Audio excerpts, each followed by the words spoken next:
इस साल के शुरू में जब हमने देखा कि यूएस कमर्शियल बैंकिंग सिस्टम एक क्राइसिस का शिकार हो चुका था, यानी कि तमाम रीजनल बैंक जो हैं वो एक के बाद एक बर्स्ट होना शुरू हो गए थे, तो सबको लगा कि शायद दिस इज़ द मोमेंट, यानी कि अब वो टाइम है जब ऑफिशियली रिसेशन को डिक्लेयर कर दिया जाएगा और फेडरल रिजर्व अपनी मॉनेटरी पॉलिसी रिवर्स कर देगा और मनी प्रिंटर दोबारा से स्टार्ट हो जाएगा। लेकिन ऐसा हुआ नहीं, और ज़्यादा से ज़्यादा हमने ये देखा कि फेडरल रिजर्व ने अपनी बैलेंस शीट को थोड़ा सा दोबारा से एक्सपेंड किया ताकि वो उन बैंक्स को रेस्क्यू कर सके, लेकिन इससे ज़्यादा उन्होंने कुछ नहीं किया, यानी कि अपनी मॉनेटरी पॉलिसी वैसी ही रखी जैसे लास्ट ईयर शुरू की थी। और उसके बाद हमने एक नैरेटिव देखा मेन स्ट्रीम मीडिया में कि भाई अब सब कुछ ठीक है, बैंक्स अब हेल्दी हैं, कोई इशू की बात नहीं है। लेकिन आज की जो न्यूज़ आई है उसके मुताबिक banking crisis is far from over. Moody ने यूएस के जो कमर्शियल बैंक्स हैं उनकी रेटिंग को डाउनग्रेड किया, और उसकी वजह ये बताइए कि उनकी जो बैलेंस शीट है अगर आप उस पर देखें तो आपको नज़र आएगा कि उनकी जो प्रॉफिटेबिलिटी है, जो उनका प्रॉफिट मार्जिन है, वो आहिस्ता आहिस्ता रिड्यूस हो रहा है। वो क्यों हो रहा है, इसके लिए हम थोड़ा सा देखते हैं कि वो जो बैंकिंग क्राइसिस आया था वो क्यों आया था। वो इसलिए आया था क्योंकि जो बैंक्स थे, एक तो वो हैवी इंटरेस्ट चार्ज कर रहे थे लेंडिंग पे, लेकिन जहाँ बात आती थी डिपॉजिट्स की तो वो कंज्यूमर्स को डिपॉजिट पे 0.05% दे रहे थे।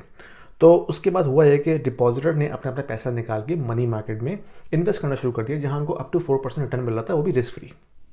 तो उसकी वजह से एक मैसिव आउटफ्लो शुरू हुआ उन बैंक से टूवर्ड्स बिगर बैंक्स या मनी मार्केट फंड्स के अंदर। तो उससे बैलेंस शीट डिस्टर्ब हुई, उनको अपने एसेट्स बेचने पड़े ताकि उसको बैलेंस कर सके, और कुछ बैंक सर्वाइव नहीं कर सके लाइक एसवीबी, फर्स्ट रिपब्लिक और क्रेडिट स्विस। और उसके बाद से उसको मैनेज करने के लिए अब बैंक्स ने अपना डिपॉजिट इंटरेस्ट रेट जो है सेविंग्स अकाउंट पे वो बढ़ाना शुरू कर दिया। लेकिन इससे हो ये रहा है कि वो उनका प्रॉफिट मार्जिन खा रहा है, यानी कि बैंक्स बेसिकली पैसा कैसे बनाते हैं, बैंक्स बनाते हैं इंटरेस्ट रेट के स्प्रेड के ऊपर। यानी कि वो जब लेंडिंग करते हैं तो वो लॉन्ग टर्म इंटरेस्ट रेट पे करते हैं, और जब बोरोइंग करते हैं, यानी कि सेविंग, जब आप अपने सेविंग अकाउंट में डालते हैं पैसा, बेसिकली आप बैंक को बैंक आपसे बोरो कर रहा होता है,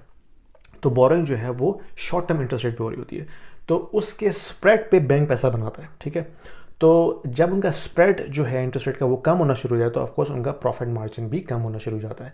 तो इसको देखते हुए मूडी ने यह कहा है कि तमाम यूएस कमर्शियल बैंक्स इस सेम कंडीशन में हैं, और उन सब की जो प्रॉफिटेबिलिटी है वो अब आहिस्ता आहिस्ता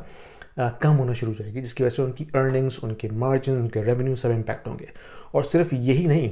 जो कमर्शियल रियल एस्टेट का जो तूफान पैदा हो रहा है वो अभी हमारे सामने नहीं है, वो तूफान आहिस्ता आहिस्ता पीछे बन रहा है। वो ये होता है कि कमर्शियल रियल एस्टेट की जो लेंडिंग होती है वो टेम्प्रेरी होती है,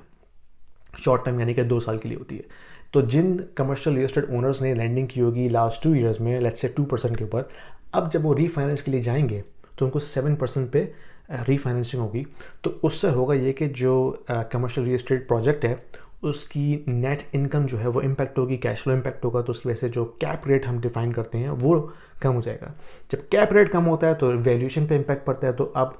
होगा ये कि बैंक जो है वो LTV 80% के बजाय लेट से 60% देगा, और जब वैल्यूएशन कम होगी तो ऑफ कोर्स फिर जो कमर्शियल रियल एस्टेट ओनर है वो या तो कैपिटल इन्वेस्ट करेगा या उसको सेल करेगा। तो ये एक टिकिंग टाइम बॉम्ब है, जो जैसे जैसे रीफाइनेंसिंग आती जाएगी वैसे वैसे ये प्रोजेक्ट्स डिफ़िकल्टी का शिकार होंगे, और इन दी एंड उन बैंक्स को जो है वो हिट लेनी पड़ेगी जिन्होंने इनिशियली लेंडिंग की है। तो ये, और फिर आज कैनेडियन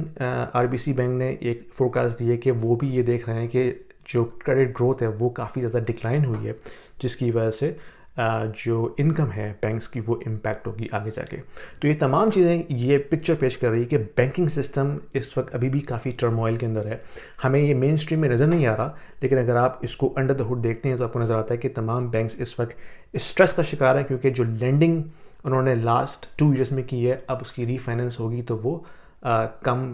उसकी जो वैल्यूशन होगी एसेट की वो कम हो जाएगी, जिसकी वजह से उनको हो सकता है लॉस एब्जॉर्ब करना पड़े, और